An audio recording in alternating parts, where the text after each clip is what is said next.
¿Por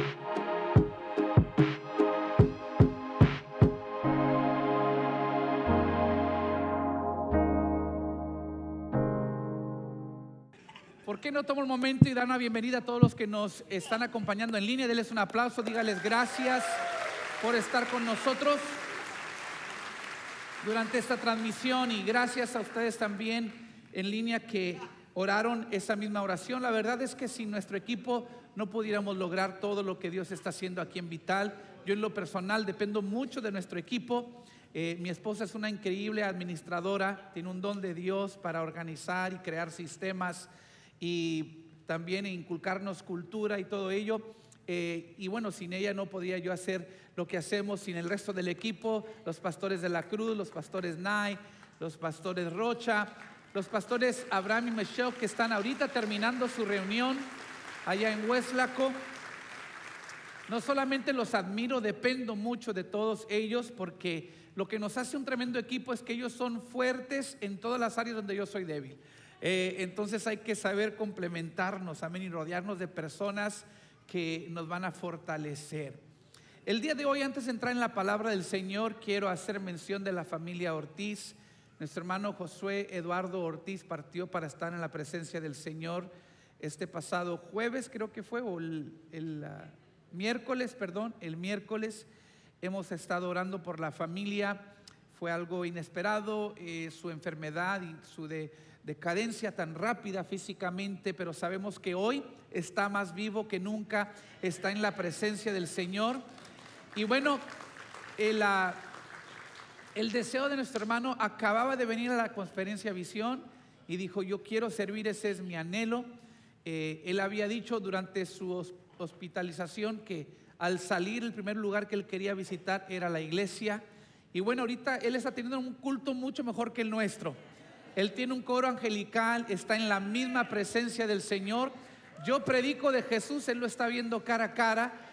Esa reunión es mucho más magnífica que esta, pero su familia en su honor dijeron, ya que su deseo era regresar a la casa del Señor, toda la familia está aquí el día de hoy y queremos darles un aplauso y decirles que no están solos, Dios está con ustedes. Pueden ponerse de pie, queremos orar por ustedes. Padre, pedimos en este momento por toda la familia Ortiz ante esta pérdida. Humanamente el dolor es real, es verdadero. Solamente tú puedes traer ese bálsamo de gracia, solamente tú puedes confortar y sanar. Pedimos que la paz de Cristo, que sobrepasa todo entendimiento, guarde sus mentes y sus corazones en Cristo Jesús, y que sea tu Espíritu quien les fortalece para seguir en este trajinar terrenal, Señor, sin la presencia de su Padre, pero con la presencia de nuestro Padre Celestial.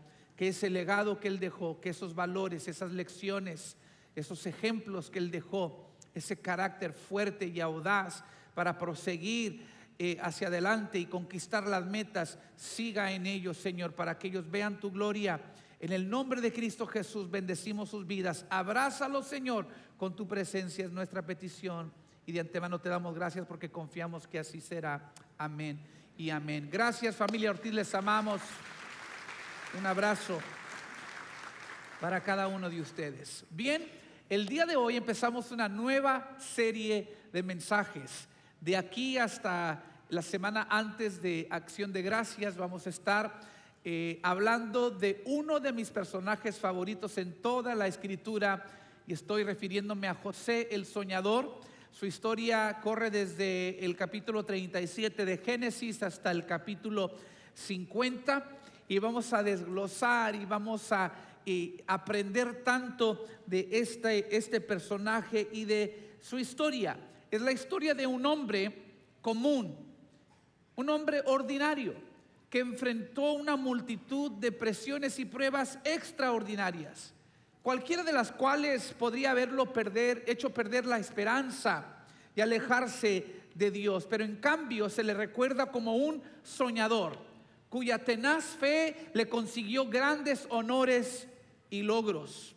Y en un mundo como el nuestro, en que la fe cada vez más se desvanece y en que la integridad es escasa, la historia de José nos anima profundamente, porque podemos vernos a nosotros mismos enfrentando algunas de las mismas dificultades que Él enfrentó y vernos como Él, ganando y triunfando por la gracia del Señor.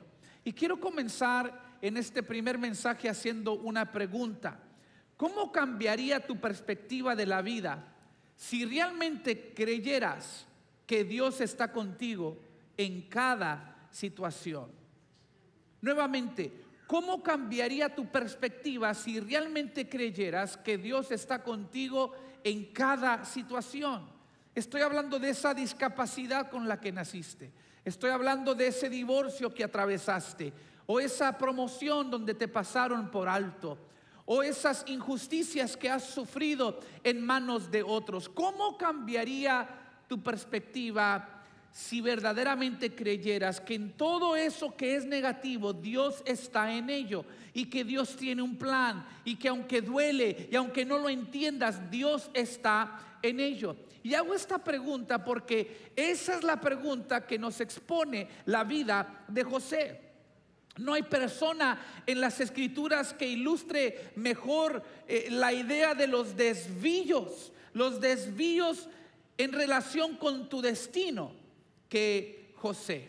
Si lees su historia, repito, los capítulos 37 al 50 de Génesis, si los lees sin brincar hasta el final, los lees secuencialmente, te preguntarías cómo podría posiblemente terminar bien el camino de José. Pero eso es lo que sucede. El José descrito en Génesis es un verdadero personaje que realmente existió, y su vida es un testimonio de cómo nosotros podemos permanecer fiel a Dios sin importar qué nos depare la vida. Déjame decirte tres cosas muy interesantes de la vida de José. Creo que es base importante para lo que vamos a ver las siguientes semanas. Número uno, la historia de José es la más larga del libro de Génesis. Ocupa más enfoque y terreno literario que las historias de Adán y Eva, la historia de Enoc, la historia de Noé, la historia de Abraham y Sara, la historia de Isaac, la historia de Jacob y Esaú. Estoy hablando de personajes muy importantes, y se le dedica más terreno literario a la historia de José que a la historia de estos. En otras palabras, es obvio que Dios quiere que captemos el mensaje. La segunda cosa interesante de la historia de José es que es la imagen más grande y más clara en el Antiguo Testamento de nuestro Señor y Salvador Jesucristo. Los paralelos son asombrosos, y vamos a aprender mucho acerca de nuestro Señor al caminar con José. La tercera cosa que debes saber es de que Dios guarda más silencio en la historia de José que en cualquier otra historia del libro de Génesis. En la historia de Adán y Eva, la voz de Dios está muy pronunciada. En la historia de Abraham se escucha mucho la voz de Dios. En la vida de los demás, allí está la voz de Dios. Pero en la historia de José, nada más los grillos. Parece que Dios guarda silencio. Y vamos a aprender que el silencio de Dios no significa su ausencia.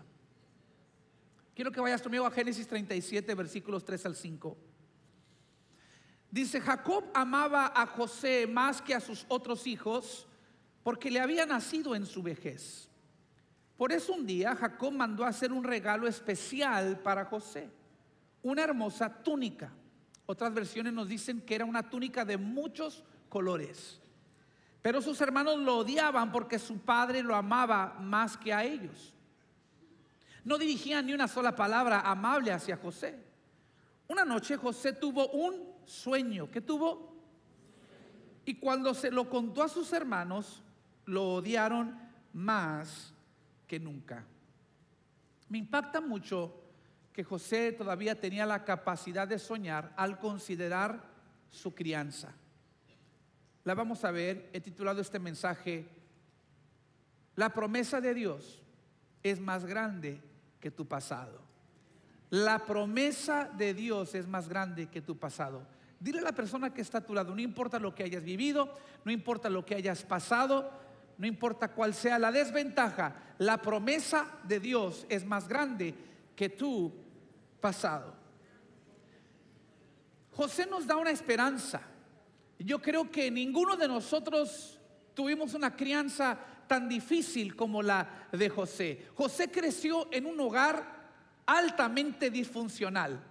Su padre era un conocido estafador. Tuvo 13 hijos con 4 mujeres diferentes. José tenía, para que se dé una idea, 3 madrastras, 10 hermanastros, una hermanastra, un hermano, todos viviendo en el mismo hogar al mismo tiempo, en una cultura polígama donde la rivalidad entre hermanos era aún más aguda que la de hoy, porque cada mamá estaba velando por el bien de sus hijos, por el bien de su descendencia, especialmente cuando sus hijos estaban en línea por su parte de la herencia. Y en medio de todo este drama, los niños crecieron, y cuando eran jóvenes y adolescentes y jóvenes y más, crearon mucho caos. Jacob fue un padre pasivo cuya falta de participación y liderazgo en el hogar trajo mucho dolor y una profunda confusión a toda la familia. Para que se dé una idea, uno de los hijos, Rubén, se acostó con una de las esposas de su padre. Dina, la única hija, fue violada. 2 de los hermanos de José, Simeón y Leví, se convirtieron en asesinos en masa. Todos los hermanos de José se turnaron siendo brutales, intrigantes y abiertamente inmorales. Incluso todos aquellos de ustedes que aman la televisión limpia y saludable y se mantienen al día con las Kardashians, no podrían mantenerse al día con la familia de José. Pero el pasaje también nos dice que Jacob amaba a José más que al resto de sus hijos. ¡Wow! ¡Qué fabulosa receta para la armonía familiar! Tener 13 hijos y descaradamente escoger a uno como tu obvio favorito. A ver, ¿cuántos de los papás aquí en la sala tienen un favorito? No debió haber levantado la mano, ¿ok? Especialmente si los demás están en la sala con usted.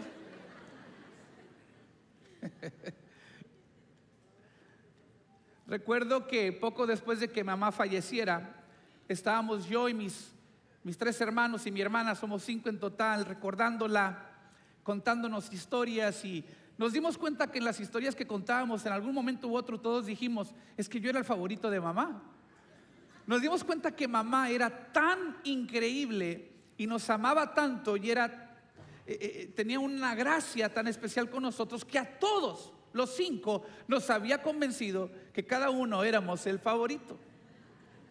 Y yo creo que todos los papás podemos identificarnos con esto. La mayoría de los padres, excepto los que levantaron la mano, amamos a todos nuestros hijos por igual, ¿sí?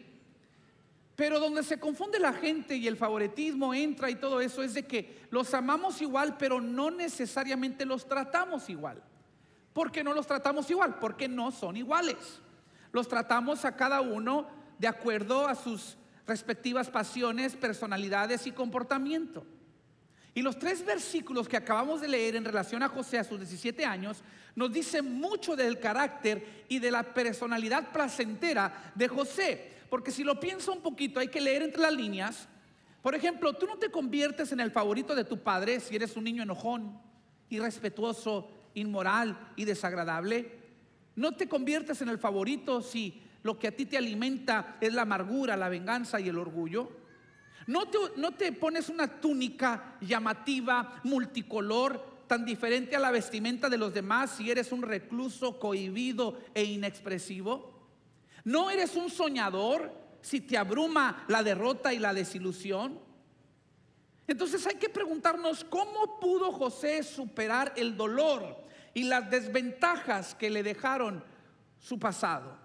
Yo sospecho que José conocía la historia de su bisabuelo Abraham, el patriarca de la fe. Abraham, que había entrado en un pacto con Dios, y ni una sola vez que Dios hablaba con Abraham y de la bendición que vendría, dejó fuera su descendencia. Yo me imagino que José sabía, yo entro en la bendición de Abraham porque soy su bisnieto. Y la promesa de Dios era esta, Génesis 12, versículos 2 al 3. Haré de ti una gran nación, te bendeciré y te haré famoso, y serás una bendición para otros. Bendeciré a quienes te bendigan y maldeciré a quienes te traten con desprecio. Todas las familias de la tierra serán bendecidas por medio de ti. Es decir, José tenía derecho a esa promesa y se adueñó de ella y tuvo la fe de que la promesa de Dios era más grande que su propio pasado. ¿Cómo podemos nosotros hacer lo mismo? Te voy a dar 3 sugerencias. Número 1, confía en la bondad de Dios. Yo sé que suena demasiado simplista, pero esta es una gran y profunda y poderosa verdad. Confía en la bondad de Dios. José creía en una simple verdad: Dios siempre tiene el control. Dios siempre tiene el control. José comprendía que las circunstancias de su vida ocurrían ya sea por la voluntad o por el permiso de un Dios bueno y amoroso. Décadas más tarde, al final de su historia, José reconoció esta convicción ante sus hermanos. Génesis 50, versículo 20. Ustedes se propusieron hacerme mal, pero Dios dispuso todo para bien. Es decir, la vida no es buena todo el tiempo. Nosotros sabemos eso. Tu familia y tus amigos no son buenos contigo todo el tiempo. Los que te aborrecen, tus enemigos, ciertamente no son buenos contigo. Tus circunstancias no siempre son buenas. Seamos honestos, tú mismo no siempre eres bueno. A veces eres la víctima de tus propias decisiones que te sabotean. La vida no es buena todo el tiempo, pero Dios... esto sí lo puedes escribir, lo puedes llevar al banco y lo puedes feriar. Salmo 100, versículo 5. Pues el Señor es bueno, su amor es inagotable, permanece para siempre, y su fidelidad continua de generación en generación. Alguien diga conmigo: Dios es bueno. Y la bondad de Dios es uno de sus atributos más mencionados en la Escritura, pero también uno de los más fáciles de incomprender, especialmente cuando te enfrentas a situaciones difíciles o dolorosas. Es posible que tú te preguntes en esos tiempos bajos: ¿por qué, si Dios es bueno, permite que sucedan cosas malas? Esta es una reacción natural cuando la vida se nos pone patas arriba. Pero la forma de superar las dudas sobre la bondad de Dios es teniendo la perspectiva correcta. Tienes que pensar que aún el Hijo de Dios, Jesús, en esta tierra tuvo que enfrentar experiencias difíciles y dolorosas. Fue torturado y soportó una muerte dolorosa e injusta. Sin embargo, esa misma muerte nos lleva a una grandiosa resurrección, y esa resurrección abre el camino para que seamos todos reconciliados con el Padre. A través de algo que parecía muy malo, Dios pudo extraer algo muy bueno. Y así a veces en la vida vas a poder mirar hacia atrás a esos tiempos, a esas temporadas de dolor, y ver cómo Dios al final lo usó para bien. Es más, ahorita mismo les voy a ayudar a hacerlo. Yo quiero que ustedes piensen un poquito en su pasado. Por ejemplo, piensen en un exnovio o una exnovia que tuvieron, no por mucho tiempo para que no se encele su esposo, pero por un ratito nada más.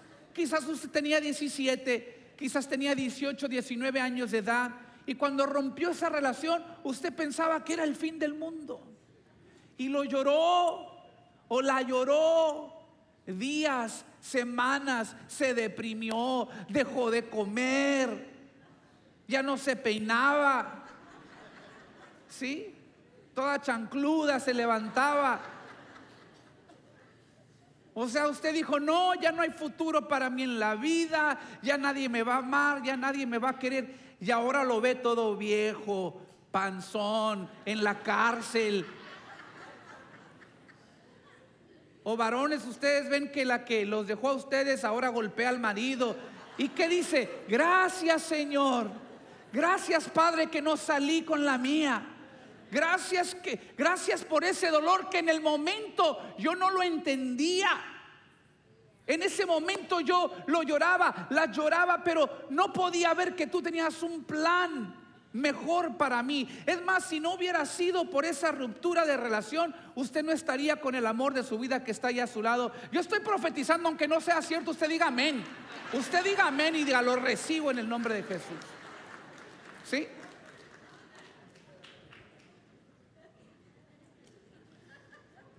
Gracias a Dios que no funcionó aquel noviazgo, ¿sí? Y ese es uno de muchos ejemplos que pudiéramos dar de cómo en el pasado cosas han dolido, pero Dios las torna para bien. Hay un entrenador de fútbol americano, ganador del Super Bowl, que tiene un hijo. Su hijo le nació con una condición extremadamente rara, una condición del sistema nervioso en la que los nervios que detectan el dolor, escúcheme bien, los nervios que detectan el dolor no están correctamente conectados a los receptores del cerebro. Entonces las personas con esta condición no sienten dolor. Cuando el bebé nace, el doctor vino con este entrenador y le dijo: tu hijo nació con una condición muy rara, él jamás en su vida va a sentir dolor físico. Y este entrenador dice que él y su esposa se miraron y dijeron: bueno, eso no es algo tan malo. Es más, hasta puede ser una bendición. Hasta que descubrieron que su bebé podía golpearse la cabeza contra superficies duras y no sentirlo. Hasta que descubrieron que cuando su hijo empezaba a caminar, él podía tomar una galleta directamente de un horno ardiente y llevarla directo a su boca. A través de experiencias como estas, dice este entrenador, me di cuenta, descubrí la gran bendición que es sentir dolor. Qué perspectiva tan más poderosa. Dios a menudo nos permitirá sentir el dolor y las consecuencias de nuestras propias decisiones y el dolor de las decisiones de los demás incluso, pero el dolor está destinado a desanimarte a repetir los mismos errores. El dolor a menudo está destinado a evitar que perpetúes la causa de tu dolor. Otras veces, si lo consideras desde la perspectiva de este entrenador, su propia experiencia, su propio dolor en la vida lo iba a ayudar a prevenir y hasta sanar las heridas de su hijo. La realidad es que todo el mundo experimenta dolor en la vida, pero te hace más fuerte en los lugares futuros dolorosos. Aún otras veces comprenderás completamente, más bien otras veces nunca comprenderás completamente el propósito de tu dolor aquí en la tierra. La Biblia dice que los caminos del Señor son mayores que nuestros caminos. Suceden cosas malas en la vida y seguirán sucediendo en un mundo quebrantado. Pero si tenemos una relación con Jesús, incluso la muerte es una victoria. Dijo el apóstol Pablo: para mí el vivir es Cristo y el morir es ganancia. Dijo: no hay nada que me pueda separar del amor de Dios, ni lo alto ni lo bajo. No hay hambre, no hay desnudez, no hay amenaza que me separe del amor de Dios. Lo que pasa es que no podemos ver las cosas como Dios las ve, pero sí podemos confiar que desde su perspectiva todo nuestro dolor está trabajando para algo bueno. Ese es el simbolismo de la túnica de José. En ese día, para crear una túnica de muchos colores, no había la tecnología de textiles como hay hoy en día. En aquel día todas las prendas eran de un solo color, al menos que cosieras diferentes telas, diferentes colores y texturas. En otras palabras, no era una túnica pintada de muchos colores. Habría sido una túnica cosida de muchas telas de diferentes colores, patrones y texturas. ¿Qué estoy queriendo decir? Que si usted tomara esa túnica de muchos colores de José y la viera por su interior, usted podría ver los dobleces, los hilos, las costuras. En otras palabras, por dentro se vería desordenado y desalineado, pero por fuera hermosamente ensamblado. Jacob estaba declarando sobre su hijo con esta túnica lo que Dios está declarando hoy sobre ti, y profetizo: no importa por lo que pases, no importa por complicado que haya sido tu pasado, al final, cuando todo se una, serás bendecido. Por dentro desenmarañado, por dentro desordenado, quizás desalineado, pero por fuera, cuando Dios termine su obra maestra en ti, podrás decir: todo obró para bien. La promesa de Dios es más grande que tu pasado. ¿Cuántos lo reciben? Número 2, ¿cómo puedes vencer las desventajas de tu pasado? No tengas miedo vestir tu túnica. Tú eres una persona única, eres una persona distinta a todos los demás, y más cuando tienes el favor, la gracia de tu Padre Celestial. La manera en que Jacob escogió expresar su especial favor por su hijo fue regalándole una túnica de muchos colores. Y la historia sugiere que a José le encantaba usar su atuendo especial. Nunca se lo quitaba. Caminaba frente a sus hermanos. Por eso sus hermanos no lo querían, porque ellos presentían esto como una burla. Digo, si ustedes tuvieran los zapatos de los hermanos de José, también se sentiría igual.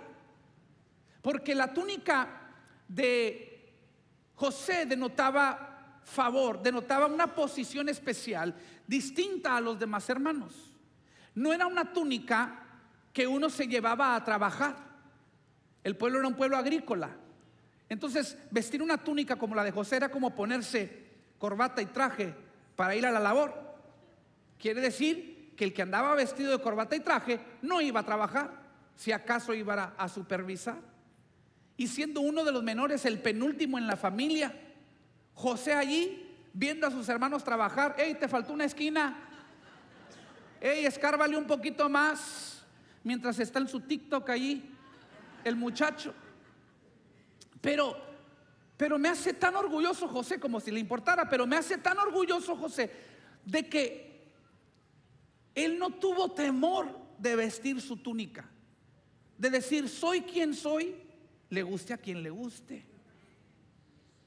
No tuvo temor de abrazar el hecho que ante su padre él tenía una posición especial y que era diferente en un mundo donde todo el mundo quiere encajar, para que no se burlen de nosotros, para que no nos odien, para hacer monedita de oro que a todo mundo le cae bien. Aprendamos de José. José dijo: no, yo tengo una túnica distinta y no tengo miedo a sobresalir. Y no me importa a quién le moleste. Te diré una cosa: cuanto más tú sigas los propósitos de Dios para tu vida, menos te vas a parecer a la cultura. Vas a sobresalir y por ende te van a aborrecer. Jesús mismo lo dijo: el mundo te va a odiar porque no le perteneces. En otras palabras, que no te sorprenda la oposición. Espérala, abrázala, acéptala como un recordatorio de que eres diferente. Algo que muchos de los hijos de Dios no logran entender es que el favor de Dios y el desprecio de la gente son a menudo dos caras de la misma moneda. Si quieres una, a fuerzas viene con la otra. ¿Quieres el favor de Dios? A fuerzas vas a tener gente que te envidia. ¿Quieres la bendición de Dios? A fuerzas va a tener gente que no se lo explica y te van a odiar. Es la misma moneda, dos caras. Muchas personas, por ende, hijos de Dios, parecen sentirse mal por las bendiciones y el favor de Dios en sus vidas. Y a menudo nos encontramos disculpándonos o explicando el favor de Dios para disminuirlo, sintiéndonos culpables de que somos beneficiarios de ese favor. Yo recuerdo cuando acabábamos de mudarnos a este edificio como iglesia hace unos años. Un pastor muy respetado, plantador de iglesias, que resulta ser uno de los mejores predicadores que yo conozco, entró por la puerta principal un día sin avisarnos. Llegó a mitad del día, a mitad de semana. Yo estaba en la oficina. Es alguien que yo admiro mucho. Y me dicen: pastor, está un pastor que quiere hablar con usted. Y él quería simplemente ver el edificio y quería preguntar de todo lo que Dios estaba haciendo aquí en Vital. El hombre del que yo hablo es una Biblia andante, es un teólogo increíble. Él ha leído la Biblia en su totalidad, quizás una docena de veces. Es una mente brillante. Él tiene muchas grandes partes de la Escritura memorizadas. Y entonces entra a mi oficina y estoy platicando con él. Yo me siento algo intimidado estando en la presencia de un gran predicador, pastor y teólogo. Y él demanda tanta autoridad que él es el que me dice: siéntate en mi oficina, ¿se imagina? Y yo me senté y me hizo una pregunta muy directa que me hizo tartamudear. Me dice: quiero que me contestes una pregunta. ¿Qué porcentaje de las personas en tu iglesia son nuevos conversos versus aquellos que ya eran creyentes? Y yo sentí la necesidad de explicarle. Le digo: bueno, mire, hermano, es que durante los primeros 3 años de la iglesia, como nuestra visión siempre ha sido evangelística, nosotros nunca hemos jalado a alguien de otra iglesia. Aquí nadie puede decir que un día yo le hablé o que un día yo le sugerí que esta iglesia era mejor que otra, porque eso es falso. Siempre lo cuidamos. Y yo le dije: nosotros teníamos una visión muy evangelística. Pensábamos, pues hay tanta más gente perdida en el mundo, sin iglesia, sin pastor, sin el Señor. Vamos a irnos tras esa gente. Entonces los primeros 3 años, la gran mayoría de la gente que se añadió a la iglesia era gente que fue salva bajo nuestro ministerio o fue restaurada bajo nuestro ministerio, gente que previamente no acudían a una iglesia. Le dije: pero los últimos 2 años sí hemos visto a algunas personas llegar de otras iglesias.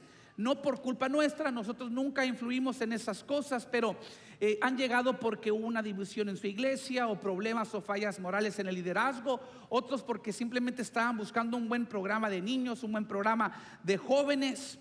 Y le dije: me siento mal decirlo, pero a estas alturas yo diría que la mitad de nuestra gente es gente nueva y la mitad de nuestra gente es gente que llegó de otras iglesias. Y me dijo: ¿dijiste que te sientes mal? ¿Por qué te sientes mal?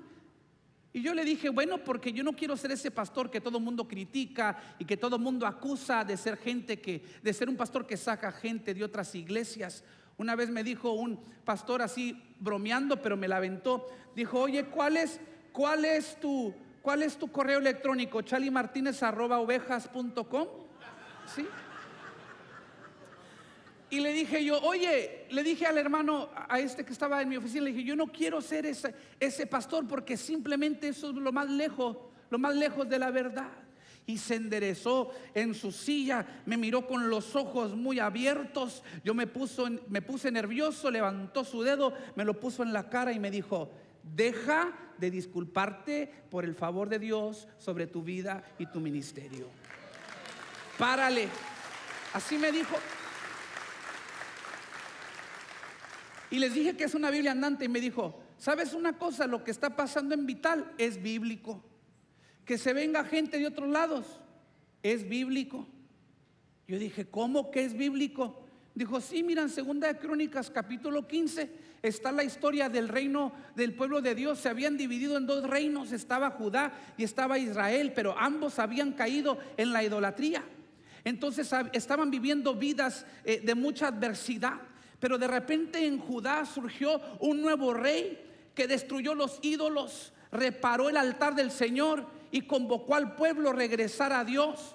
Y ahora me dice: agarra la Biblia. Y agarré una Biblia y me dice: ábrele allí 2 de Crónicas 15, el versículo 9, la segunda parte. Y yo leí esto que les voy a leer. Dice: pues muchos de Israel se habían mudado a Judá durante el reinado de Asa, cuando vieron que el Señor su Dios estaba con él. Él me dijo: tú tienes que saber algo. Asa no estiró a nadie, no jaló a nadie del otro reino. Vinieron solitos porque el favor del Señor estaba con él. Y ese día, mis queridos hermanos, yo aprendí algo que ahora les quiero pasar a ustedes. Y ahora es mi dedo en su cara que les dice: dejen de disculparse por el favor de Dios, por la unción de Dios, por la bendición de Dios sobre sus vidas. Deja de sentir la obligación de explicarle a todo mundo. A veces no tiene explicación el favor de Dios. Deja de querer encajar donde Dios te llamó a sobresalir. Sí, es posible que tus colegas no lo van a entender, no les va a gustar, pero no podrán detenerte, podrán hablar a tus espaldas solo porque vas al frente. Deja de minimizar el favor de Dios en tu vida, porque solo vas a limitar cuánto más Dios quiere derramar sobre ti. Es tiempo de que aprendas a celebrar tu identidad. Celebra tus victorias, ponte tu abrigo, vístete tus colores. Eres distinto. Se supone que así debe de ser, porque eres hijo del Dios viviente, eres hijo de un rey, eres distinto. Y no me refiero diferente en estilo, eres diferente en sustancia. Algo que tienes que saber es que la gente siempre aceptará lo familiar, pero terminará respetando lo que es distinto. Lo familiar es cómodo, lo distinto no. Pero ese es el propósito del favor. El favor de Dios sobre una persona está destinado a atraer a la gente a su alrededor, a ese mismo Dios.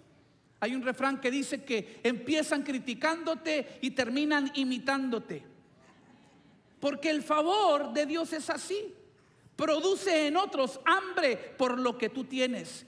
Y si los que están a tu alrededor pueden superar sus celos, descubrirían que el favor de Dios sobre tu vida es una invitación de parte de Dios para que ellos también vengan a probar, para que ellos también vengan en sus propias vidas a conocer lo que es tener la cobertura de Dios. No temas vestir tus colores. No temas vestir tu túnica, porque tu promesa es más grande que tu pasado. Y número 3, muy sencillo. ¿Cómo superar las desventajas de tu pasado? Atrévete a soñar un futuro distinto a tu pasado. Atrévete a soñar. Dile a la persona que está a tu lado: atrévete a soñar. Estaba platicando con Rodrigo hace un par de semanas. Rodrigo es el político que vieron aquí en los anuncios. Se ríen, pero era político antes de venir a Vital, antes de venir a los pies del Señor. Se nota, ¿verdad? Y me decía Rodrigo: pastor, es que la gente que me conoce de mi pasado ahora ven, me siguen en redes y ven que estoy en la iglesia, que soy parte del personal, ven cómo mi vida ha cambiado y ven cómo Dios prospera la iglesia. Dice, y hay personas que me dicen: Rodrigo, parece que ustedes están viviendo el sueño ministerial en Vital. Y empezamos a conversar Rodrigo y yo, y le dije: ¿sabes qué, Rodrigo? Lo interesante es que esto nunca fue mi sueño. Yo tenía 4 sueños antes de este. Es más, yo nunca tuve este sueño. Yo tuve 4 sueños que uno tras otro Dios me fue diciendo que no. Tuve el sueño de ser abogado, de niño, de adolescente. Yo me estaba preparando, esmerándome en la escuela, porque yo dije: yo voy a ser abogado un día. Y Dios dijo que no. Yo soñaba con ser atleta, sobre todo en el baloncesto. Mis genes dijeron que no. Soñé después con dedicar mi vida a la música. Le dije: Dios, música cristiana, Señor, que te honre a ti. Empecé a escribir canciones, hice varios discos, pero al fin no era por allí. Incluso cuando acepté el llamado al ministerio de la predicación, yo dije: yo voy a predicar, pero jamás voy a pastorear. Pero esto es lo que descubrí en el camino, que el sueño de Dios para mí era mejor que mi sueño para mí. Estoy parado en un sueño mucho más grande, mucho mejor que lo que yo era capaz de soñar. Y estoy aquí para decirte que los nos en tu pasado no son para desanimarte, mucho menos para destruirte. Son para redireccionarte hacia tu verdadera unción, hacia tu verdadero propósito. En la vida ganamos y aprendemos, no perdemos. Ganamos y aprendemos. Y cada no de parte del Señor es parte del plan, porque Él te está apuntando hacia aquello que sí es tu destino, hacia aquello que sí es tu propósito. Es más, hay gente que te dejó. Si te dejaron es porque no formaban parte de tu futuro. De otra manera, Dios no hubiera permitido que salieran. Así que no los llores, están bien donde están. Hay gente que tú debes de agradecer que estuvo contigo una temporada y ya no están, porque estaban diseñados a ser parte, a ser gasolina, a propulsarte hacia la siguiente etapa. Hay gente que puede subir contigo hasta la mitad del monte, pero cuando vas a ver el rostro del Señor, cuando vas a ese lugar secreto, hay gente que ya no califica para ir contigo. ¿Está conmigo? Entonces, cada una de esas experiencias negativas, Dios las utiliza para cumplir su plan perfecto. Tu sueño a veces no te funciona porque tu sueño puede ser una distracción para el sueño que Dios tiene para ti. Te sentirás tentado a seguir tus sueños en lugar de seguir a Jesús. Y cuando tus sueños tomen un giro desfavorable, tendrás la tentación de quejarte, asustarte, frustrarte, estancarte, amargarte. Pero cuando el sueño de Dios te pone en una situación desfavorable, como sucedió con José, puedes confiar en que el mismo favor de Dios te va a sacar de allí. El Dios que te mete, te saca. Dile que está a tu lado: si Dios te mete, Dios te saca. Yo no puedo encontrar en el libro de Génesis donde José siguió sus sueños. Lo que sí encuentro es que el sueño siguió a José. Los sueños que tenía José no eran de él, Dios se los estaba dando. José iba detrás de Dios y el sueño lo seguía. Los sueños de José los siguieron a todas partes. Dios tenía un plan para elevar a José a una posición de liderazgo. Lo vamos a ver durante la serie. Él llegaría a un lugar de liderazgo mediante el cual un día él salvaría a toda su familia, a los mismos que lo aborrecieron, a los mismos que lo rechazaron. Y no solamente iba a salvar a su familia, iba a salvar el linaje que nos conduciría a Jesús. Tengo que decirte esto: con Dios tu posición siempre apunta a tu propósito. La posición siempre apunta al propósito. Demasiadas personas están tratando de ser famosas en lugar de ser fieles, tratando de ser influencers en lugar de influyentes. ¿Cuál es la diferencia? El influencer está más interesado en agregarle valor a su perfil. El que verdaderamente quiere influir para bien está interesado en agregar valor a las demás personas. Te tengo una noticia: Dios no está en el negocio de elevar tu posición simplemente para alimentar tus inseguridades. Dios va a elevar a aquellos que van a ser recursos, aquellos que van a servir como embajadores del reino para que la voluntad de Dios se haga en la tierra como en el cielo. Cuando persigues tus propios sueños, Dios no está obligado a bendecirlos. Pero cuando estás persiguiendo el sueño de Dios, los medios se desbloquean, los recursos vienen, la gente se te acerca y nadie podrá interponerse en tu camino. Así que el día de hoy quiero terminar animándote a soñar. Atrévete a soñar. De hecho, tengo que decirte: sueña en grande, porque sirves a un Dios grande. Es más, te voy a decir algo. Si el sueño que traes ahorita no requiere de Dios, no viene de Dios. Si no necesitas a Dios para cumplir tus sueños no valen la pena. Tú tienes que soñar en grande. Soñar es creer por aquello que humanamente es imposible y que solo el favor y solo la mano y solo la intervención de Dios nos va a llevar a ver ese sueño manifestado. Alguien diga amén. Sueña dónde te puede llevar Dios. Sueña qué te puede enseñar Dios. Sueña cómo Dios puede cambiar tu circunstancia. Sueña qué tan alto puedes llegar y a cuántas personas puedes ayudar. Y pídele a Dios que te dé su sueño. Un sueño que va a bendecir no solamente tu vida, sino la vida de quienes te rodean. Atrévete a soñar y luego ponte tu túnica, viste tus colores y confía que en la bondad de Dios tú vas a ver manifestados todos esos sueños que Dios te ha dado. Porque Efesios 2 versículo 10 dice esto: pues somos la obra no mediocre, somos la obra maestra de Dios. Él nos creó de nuevo en Cristo Jesús a fin de que hagamos las cosas buenas, fíjate esto, que preparó para nosotros desde tiempo atrás. En otras palabras, no importa quién seas o de dónde vengas, no importa qué tan terrible haya sido tu pasado, no importa qué tan negro haya sido tu pecado, no importa lo mucho que te haya perjudicado,